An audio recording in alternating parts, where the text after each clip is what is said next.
बोला, अब आराम करो, मैं किसी नर्स या डॉक्टर को लेकर आता हूँ, तुम्हारे सारे घाव खुल गए हैं। रोहन दर्द से तड़पता हुआ बोला। हंसराज के इशारे पर कबीर ने तुरंत रोहन को दोबारा उठा लिया और उसे बिस्तर पर लिटा दिया। कबीर बोला, अब आराम करो, मैं किसी नर्स या डॉक्टर को लेकर आता हूँ, तुम्हारे सारे घाव खुल गए हैं। रोहन दर्द से तड़पता हुआ बोला, लेकिन मिस्टर अभिनव, आपने अपना फैसला नहीं लिया। ये सुनकर कबीर मुस्कुराते हुए अभिनव की तरफ देखने लगा। हंसराज ने कहा, बेचारे को और इंतजार मत करवाओ अभिनव, क्या फैसला किया तुमने? अभिनव रोहन के डेडिकेशन से बहुत इम्प्रेस हुआ था। वो बोला, फैसला तो रोहन ने खुद ही कर लिया है ना। He wants to be my loyal servant। मुझे सर्वेंट्स रखने की आदत नहीं है। जिनको मैं पसंद करता हूँ वो मेरी फैमिली का पार्ट बनते हैं। आज से मेरे भाई, I accept your loyalty।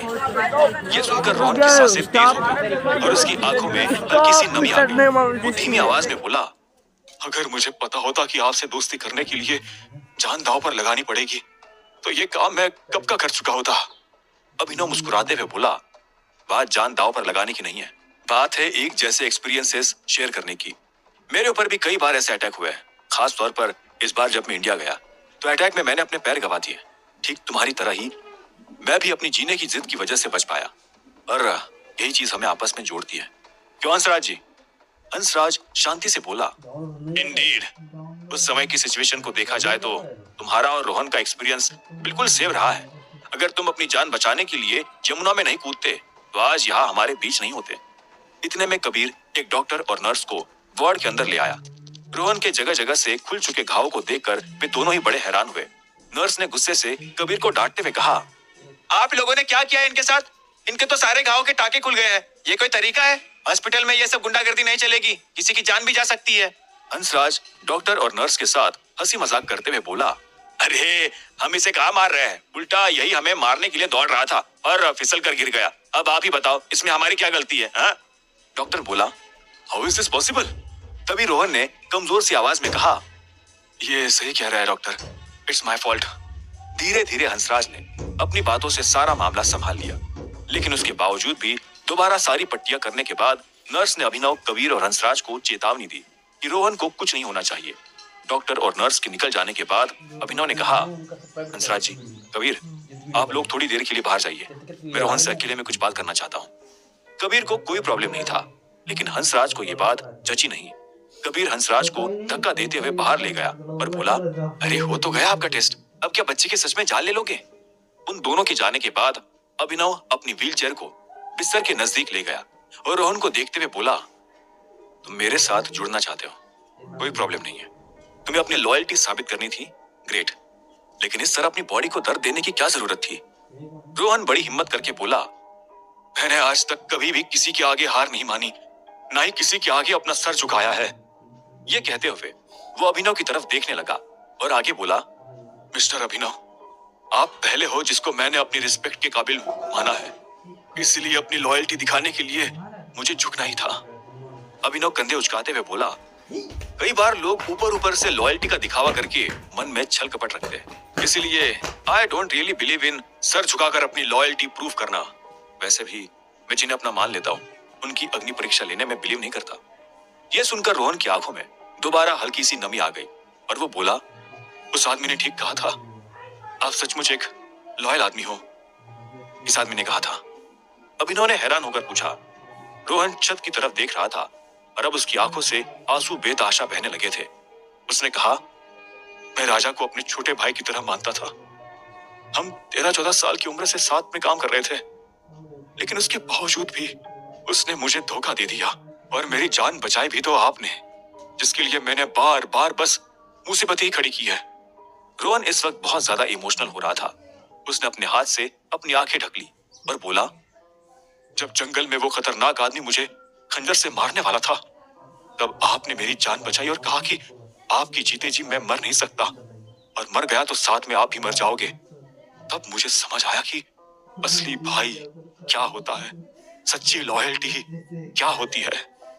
अभिनव ने टेबल पर रखे टिश्यू पेपर उठाकर रोहन को थमाने की कोशिश की, लेकिन रोहन इस वक्त अलग ही इमोशनल स्टेट में था। अभिनव ने धीरे से उसके आंसू पोंछे और बोला, मैं तुम्हारा दर्द समझ सकता हूँ। तुम्हारी तरह ही मेरा खुद का परिवार हर रोज मुझे धोखा दे रहा है। हर रोज मुझे मारने की कोशिश कर रहा है, but it's okay, life goes on. Rohan ने अभिनव की तरफ सर घुमाया और बोला, thank you very much, it's okay. लेकिन वो आदमी कौन था जिसके बारे में तुम बोल रहे थे? अभिनव ने दोबारा पूछा। पता नहीं, रोहन अपने आंसू पोंछते हुए बोला। उसने आगे कहा, शायद आपको भरोसा नहीं होगा, लेकिन मैं अपने होटल में ब्रेकफास्ट करते हुए उस आदमी से मिला था। उसने धोखे से मुझे होटल की छत तक बुला लिया और बताया कि आप बहुत ही लॉयल हो और जिसे अपना मान लेते हो उसे भाई की तरह ट्रीट करते हो। हाँ, लेकिन वो था कौन? तुमने उसकी शक्ल तो देखी होगी ना? नहीं, मेरा मतलब, हाँ, मैंने उसकी शक्ल देखी थी, लेकिन उसने अपने चेहरे पर नकाब पहन रखा था।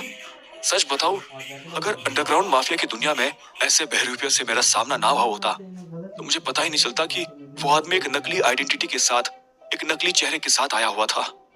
ये कहते कहते रोहन की सांसें टूटने लगी। अभिनव ने तुरंत उसके मुंह पर दोबारा ऑक्सीजन मास्क लगा दिया। रोहन ने बड़ी बड़ी गहरी सांसें ली और तब जाकर उसका शरीर शांत हुआ। उसने दोबारा अभिनव को मास्क हटाने का इशारा किया और बोला, सच बताओ, जब उस आदमी ने आपके बारे में बात की थी तो मैंने उस पर ज्यादा ध्यान नहीं दिया, लेकिन कल रात जंगल में मुझे महसूस हुआ कि वो सही कह रहा था। जहां चंद पैसों के लिए मेरा अपना छोटा भाई मुझे मारने चला था, आपने अपनी जान दांव पर लगाकर मुझे बचा लिया। अभिनव के लिए ये बातें बहुत ही मेलोड्रामेटिक थी। उसके दिमाग में तो अभी भी उस आदमी का ख्याल घूम रहा था। वो अपने आप से बोला, कहीं ये वही आदमी तो नहीं था जिसने जंगल में मेरी जान बचाई थी? अगर सोचकर देखा जाए तो ये पॉसिबिलिटी तो है। लेकिन इस वक्त अभिनव को थोड़ा डाउट भी था, क्योंकि हो सकता था कि ये एक डबल ट्रैप हो जिसमें उस आदमी ने जानबूझकर अभिनव की दुश्मनी गुप्त परिवार से करवा दी थी। अभिनव अपने आप से बोला, अगर उस आदमी ने जानबूझकर रोहन को मेरी तरफ भेजा है तो फिर वो रोहन को मेरी टीम में क्यों शामिल करवाना चाहता है, और इससे उसको क्या फायदा मिलेगा? अभिनव अचानक इन ख्यालों से बाहर निकला और रोहन से बोला, बस अब और बातें मत करो, थोड़ी देर आराम करो। एक बार तुम ठीक हो जाओ, फिर हम ठीक से इस टॉपिक पर आगे बात करेंगे। ये कहते हुए अभिनव ने दोबारा उसके चेहरे पर ऑक्सीजन मास्क लगा दिया और बाहर निकल गया। रोहन अभी भी अभिनव को जाते हुए देख रहा था। अपने कमरे में वापस पहुंचकर अभिनव सीधे कबीर के पास गया और बोला, कबीर, अगर तुम अपनी पूरी ताकत लगाकर कोशिश करो तो क्या तुम पत्थर को फेंक कर पेड़ के तने में धंसा दोगे जैसा जंगल में हुआ था? अभिनव बस फिजिकल स्ट्रेंथ के पॉइंट ऑफ व्यू से समझना चाहता था कि उस जंगल वाले सर्वाइवर की ताकत आखिर थी कितनी। कबीर ने एक पल सोचा और फिर खुद से डिसअपॉइंट होकर बोला, नहीं, मैं नहीं कर सकता। यह सुनकर अभिनव को काफी शौक लगा। वो अपने आप से बोला, कबीर जैसा एस फाइटर जिसकी ताकत इतनी ज्यादा है, वो भी ऐसा काम नहीं कर सकता, और फिर वो आदमी कितना ताकतवर होगा। तभी हंसराज बोला, अभिनव ज्यादा सोचो मत, कबीर और उस आदमी के बीच में बहुत ज्यादा गैप है, और वैसे भी पूरी ताकत लगाकर भी ये काम ना कर पाना और कैजुअली पत्थर को पेड़ में धंसा देना, दोनों में जमीन आसमान का फर्क है। अभिनव हैरान होकर बोला, तो आप ये कहना चाहते हो कि जो काम कबीर पूरी ताकत से भी नहीं कर सकता, उस आदमी ने बस ऐसे ही आराम से कर दिया होगा? एग्जैक्टली, हंसराज बोला। अभिनव ने एक पल सोचा और फिर कहा, इसका मतलब वो आदमी और कोई नहीं, रंजय अंकल ही है। अभिनव की नजर में एक ही आदमी था जो इस तरह की स्ट्रेंथ रखता था। अंडरग्राउंड हेल, ब्लैक प्रिजन का बेताज बादशाह रंजय गढ़वाल। यह सुनकर कबीर और हंसराज दोनों एक पल के लिए सोच में पड़ गए। तभी कबीर बोला, रंजय सर तो आसानी से ये काम कर सकते हैं। जंगल वाले उस आदमी और रंजय सर की ताकत में ज्यादा डिफरेंस नहीं होना चाहिए। यह सुनकर अभिनव का मूड और भी ज्यादा खराब हो गया। उसकी नजरों में दुनिया का सबसे ताकतवर आदमी रंजय था, लेकिन अब उसकी टक्कर में भी और लोग थे। इसकी वजह से अभिनव अपने आप को बहुत कमजोर महसूस कर रहा था। अभिनव अपना सर खुजाते हुए उस मिस्टीरियस आदमी के बारे में सोचने लगा। रोहन से मिली इंफॉर्मेशन के बाद इतना तो वो समझ गया था कि वो आदमी कोई गहरी प्लानिंग कर रहा था, क्योंकि पहले उसने रोहन को अभिनव की टीम में भेजा और बाद में अभिनव को गुप्त परिवार का दुश्मन बना दिया। आखिर वो करना क्या चाहता है? अभिनव इसी उधेड़बुन में था। तभी हंसराज बोला, अभिनव तुम इतनी चिंता मत करो, दामोदर सर गुप्त परिवार वाले मैटर को अच्छे से हैंडल कर लेंगे। अभिनव के चेहरे पर एक कड़वाहट भरी मुस्कुराहट आई और उसने चुपचाप सर हिला दिया। लेकिन वो अपने आप से बोला, क्या दामोदर अंकल सचमुच 1700 साल पुराने एक ऐसे असैसिनेशन प्लान को हैंडल कर पाएंगे जो किसी जमाने में राजाओं के लिए काम करते थे? धीरे धीरे शाम होने लगी थी। अभिनव ने अपने हॉस्पिटल गाउन को चेंज करके ढीले ढाले कैजुअल कपड़े पहन लिए थे। ऐसे कपड़ों में वो अपनी चोटों को आसानी से ढक सकता था।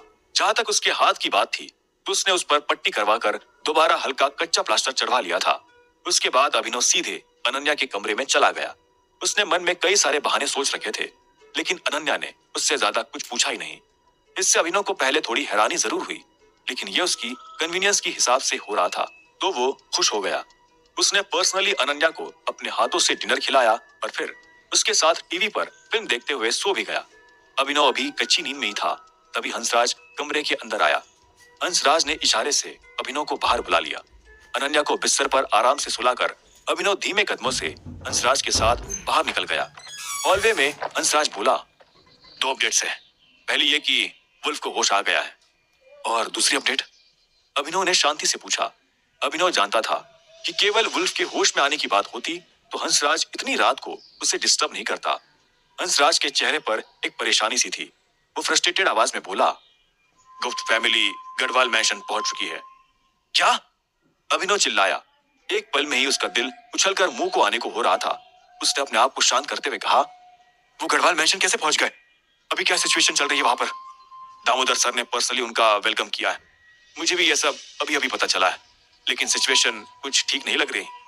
यह कहते हुए हंसराज अपनी सफेद दाढ़ी को सहलाते हुए दांत पीसते हुए आगे कहा, और ऋषिराज अंदर ही अंदर कुछ बड़ी गड़बड़ करने की प्लानिंग कर रहा है।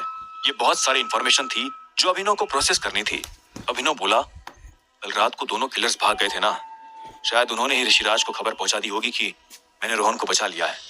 हंसराज अचानक मुस्कुराया और बोला, सॉरी, इस बारे में अपडेट देना तो मैं भूल ही गया था। जब हम उन किलर्स के पीछे जा रहे थे तो हमने गोलियों से उन्हें घायल कर दिया था, लेकिन रोहन की गोली सुनकर वो वापस लौट आए थे।